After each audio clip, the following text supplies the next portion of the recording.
और अब बात आजादी के सफर के आज के एपिसोड की। आज हम बात करेंगे जूनागढ़ रियासत के भारत में विलय की, जो आज ही के दिन 1947 में हुआ था। साथ ही असम की स्वतंत्रता सेनानी पुष्पलता दास को भी हम श्रद्धांजलि अर्पित करेंगे, जिनकी आज पुण्यतिथि है।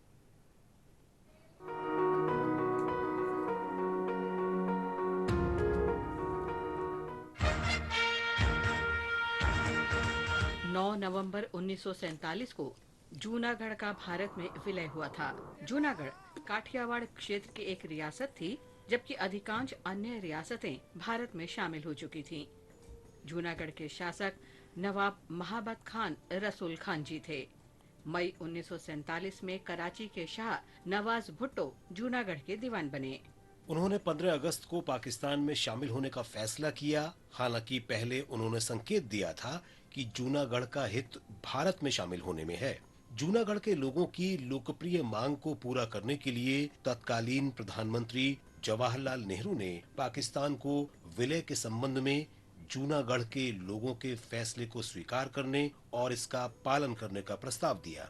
नवाब के प्रति जूनागढ़ के लोगों का आक्रोश बढ़ता जा रहा था और दिन प्रतिदिन स्थिति तनावपूर्ण होती जा रही थी। नेहरू जी के प्रस्ताव पर 1 महीने से अधिक समय तक पाकिस्तान से कोई प्रतिक्रिया न मिलने के बाद भारत ने अपनी ओर से उपाय किए। जूनागढ़ के खिलाफ सैन्य कार्रवाई की आशंका से नवाब अपने परिवार और अपने पालतू कुत्तों के साथ हवाई मार्ग से कराची भाग गए और 8 नवंबर को भारत सरकार को राजकोट में क्षेत्रीय आयुक्त के माध्यम से जूनागढ़ का प्रशासन संभालने को कहा। 9 नवंबर 1947 को जूनागढ़ का प्रशासन राजकोट आयुक्त M.N. बुच को सौंप दिया गया। भारत ने संकेत दिया था कि वो जनमत संग्रह के माध्यम से इस व्यवस्था को औपचारिक रूप देना चाहेगा। 20 फरवरी 1948 को ये जनमत संग्रह कराया गया।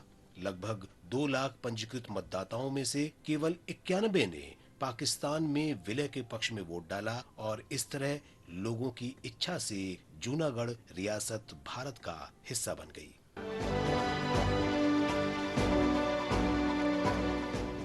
आज असम की स्वतंत्रता सेनानी पुष्पलता दास की पुण्यतिथि भी है।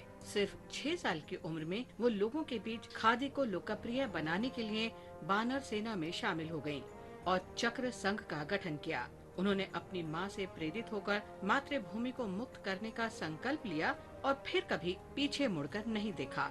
14 साल की उम्र में भगत सिंह की फांसी का विरोध करने पर उन्हें हाई स्कूल से निकाल दिया गया था। 1940 के दौरान व्यक्तिगत सत्याग्रह के लिए जेल भेजे जाने के कारण पुष्पलता दास की पढ़ाई छूट गई।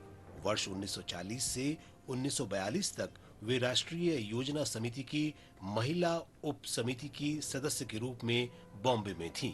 इस दौरान उन्होंने विकास और रचनात्मक कार्यों के लिए मृदुला साराभाई और विजय लक्ष्मी पंडित के साथ काम किया।